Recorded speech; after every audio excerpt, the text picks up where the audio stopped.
ಶ್ರೀ ಗುರು ಬಸವಲಿಂಗಾಯ ನಮಃ. ಇಂದಿನ ಬಸವಣ್ಣನವರ ವಚನ ಹೀಗಿದೆ. ಆನು ಭಕ್ತನಲ್ಲಯ್ಯ, ಆನು ವೇಷಧಾರಿಯಯ್ಯ, ಕಾಟುಗ ಕೆತ್ತುಗ ಪೋಲುಗನೆಂಬುದು ಎನ್ನ ಹೆಸರು.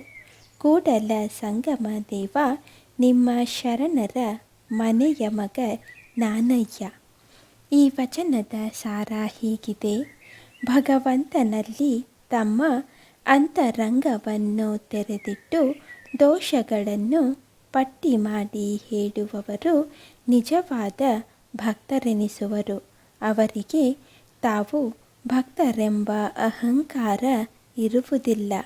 ಅದೇ ರೀತಿ ನಿಜ ಭಕ್ತರಾದ ಬಸವಣ್ಣನವರು ಕೂಡ ತಮ್ಮನ್ನು ಇತರರಿಗೆ ತೊಂದರೆ ಕೊಡುವ, ಮೋಸ ಮಾಡುವ ಮತ್ತು ಹಾಳು ಮಾಡುವ ವ್ಯಕ್ತಿಯೆಂದು ಹೇಳಿಕೊಳ್ಳುತ್ತಾ ತಾವು ಭಕ್ತರಲ್ಲ, ಭಕ್ತರ ವೇಷ ಧರಿಸಿದ ವ್ಯಕ್ತಿ, ನಾನು ನಿಜ ಭಕ್ತನಲ್ಲ, ಶರಣರ ಮನೆಯ ಮಗ ತಾವು ಎಂದು ಬಸವಣ್ಣನವರು ಹೇಳಿಕೊಂಡ ವಿನೀತ ಭಾವ ಅವರ ಈ ವಚನದಲ್ಲಿ ವ್ಯಕ್ತವಾಗಿದೆ.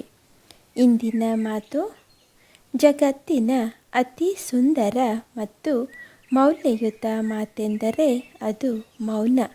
ಸಾವಿರ ಮಾತುಗಳ ಸತ್ವ ಆ ಮೌನದಲ್ಲಿರುತ್ತದೆ.